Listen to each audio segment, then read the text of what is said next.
guys? No. Oh, that's a really cool case. Oh, thank you. And it matches your hair. Oh, somebody's pimping. So I think the question everybody wants to know is, what are Jimmy's ethics that he had Clark pose for that picture? I've never got. That's a good question. Jimmy's an opportunist, obviously. I think he did what any one of you guys would do as a responsible journalist. He set the story up. My mom's a journalist, so she's like, yeah, I feel good about that. Well, I'm just curious, for you, how early in the process did you realize that this James Olsen was going to be not only different than the one that most fans would recognize, but kind of a key figure in the pilot, at least?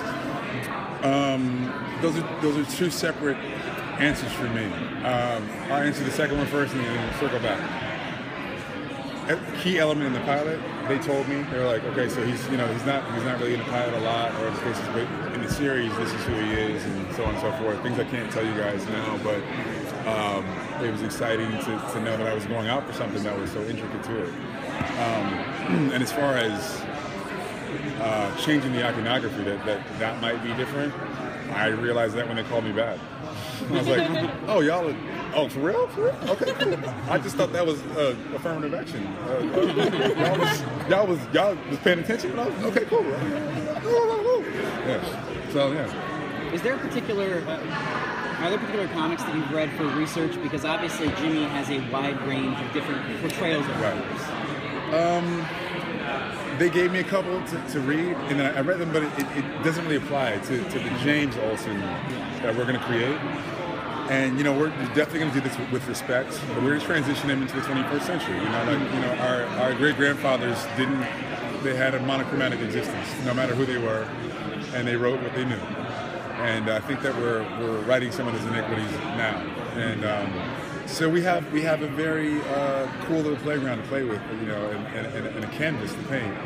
And I hope the fans that were loyal to Jimmy Olsen for the last 75 years can stick with us and enjoy what they see. Well, how do you think Jimmy Olsen before was kind of just a sidekick? Now he's older, he's more confident, somewhat flirtatious. I mean, he's this very different character than what you'd expect out of him. Yeah. And which is great to see. Cool, right? Now he's been around with aliens, so he knows everything. Yeah. It's like he's completely different. Alien man. Yeah. So, this is what happens when somebody goes to Superman confidence boot camp, right? It's like, you hang out with Superman long enough, it's gonna rub off on you. You're gonna lift some weights. You're gonna you're gonna dress a little different. Take the bow tie off, maybe. You go to the bar and the girl's like, "Hey, what are you doing?" I hang out with Superman. That works, by the way.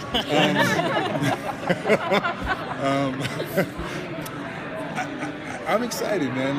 I know it's gonna be different, and it might be hard for some people to swallow, but just get your gag reflex ready, whatever. It's just swallow it. It's gonna be gold. It's gonna be really cool. It's gonna be gold. Are you excited for the second half of the season when every interview does not include the question, why does Jimmy have to be a person of color? Well, I haven't gotten that question that often. And he doesn't have to be. He never has been. Mm-hmm. So this is the first time we're doing it. And to me, that just means that in this country that we're headed in the right direction, right? And also, this sounds corny, but I'm a corny guy, right? It does go to show you, if you're a naysayer, if you don't think things are changing, all you can do is look around. Mm-hmm. And we're becoming more accepting of people, just whoever they are. It doesn't matter what they look like. It's like judging people by the content of their character and the content of the scene, if you will. And I'm just really happy and proud of Warner Brothers, of DC Comics, of CBS, to have done this and to be part of a progressive change. And I really feel like I gotta answer this one, sorry. Me growing up as a kid, I didn't have anybody to look to. One time I dressed up as Superman, and one of my friend's parents told me, oh, you can't be Superman, you're black.